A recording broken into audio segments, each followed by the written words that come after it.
How to stay in a castle in France on a budget.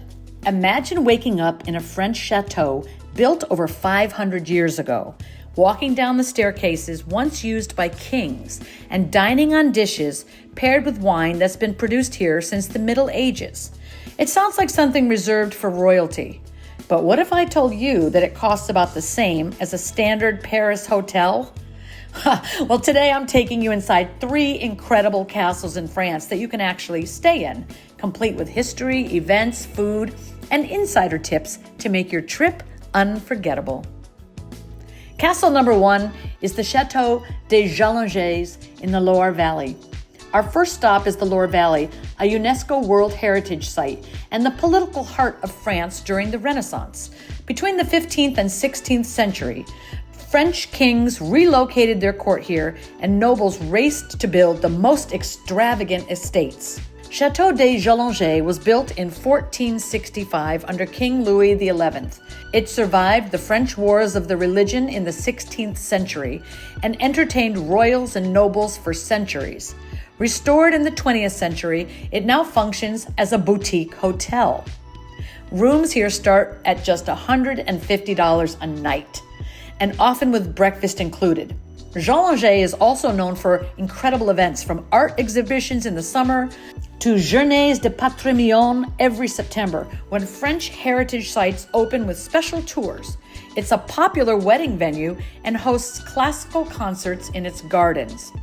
And as for food, you'll taste the best of the Loire: goat cheese like crottin de Chavignon, freshwater fish from the river, and the region's Sauvignon Blanc and Chenin Blanc wines.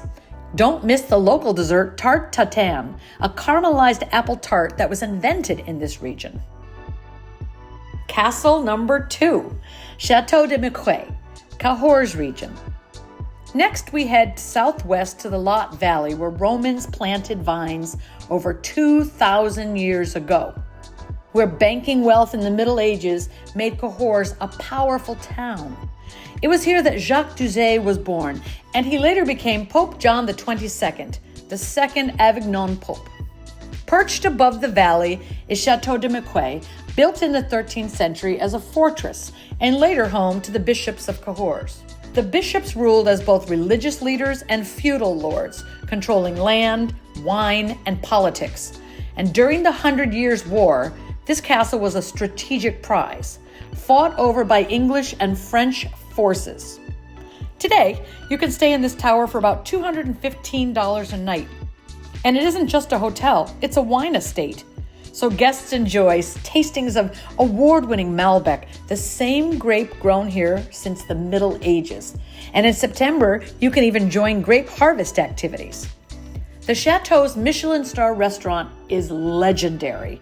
Signature dishes include duck breast glazed in Malbec wine sauce, foie gras, a Southwest specialty, and seasonal black truffles, which the Loire Valley is famous for in winter. And if you're here in December or January, you might even join a truffle hunt, followed by a gourmet meal in the castle dining hall. Castle number 3, Château de Chambord in the Loire Valley. That's our final stop, the Château de Chambord, the largest and most famous castle in the Loire Valley. Commissioned in 1519 by King Francis I, it was designed to showcase France's power during the Renaissance.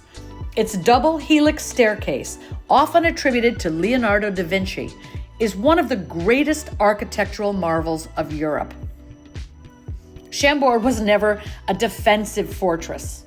It was built as a hunting lodge, where Francis I hosted banquets and hunts. In the 1600s, Louis XIV, the Sun King, also stayed here. Fast forward to the 20th century during World War II, the castle sheltered priceless artworks from the Louvre, including the Mona Lisa, protecting them from Nazi looting.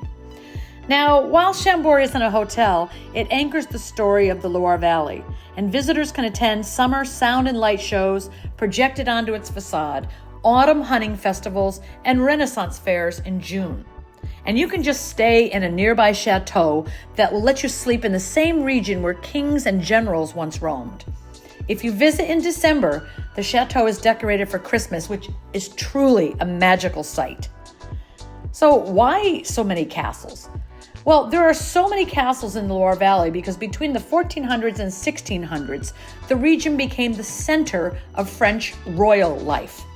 The fertile Loire Valley, the Loire River, it supported trade and wine production, while proximity to Paris made it convenient for politics. Nobles competed to impress the king, and building castles that evolved from fortified strongholds into Renaissance palaces, each chateau telling a story. Medieval wars, royal power, and the dawn of French art and architecture. Staying in one isn't just about a hotel.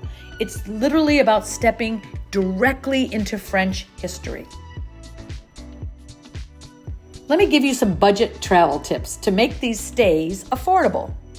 Visit in the spring or the fall for the lowest prices.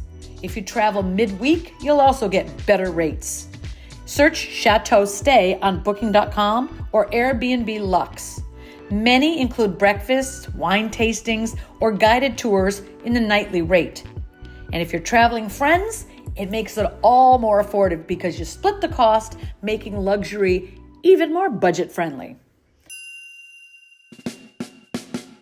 So whether you're joining a grape harvest in Cahors, tasting truffles in winter, or watching Renaissance festivals in the Loire, France's castles let you live like royalty without a royal price tag.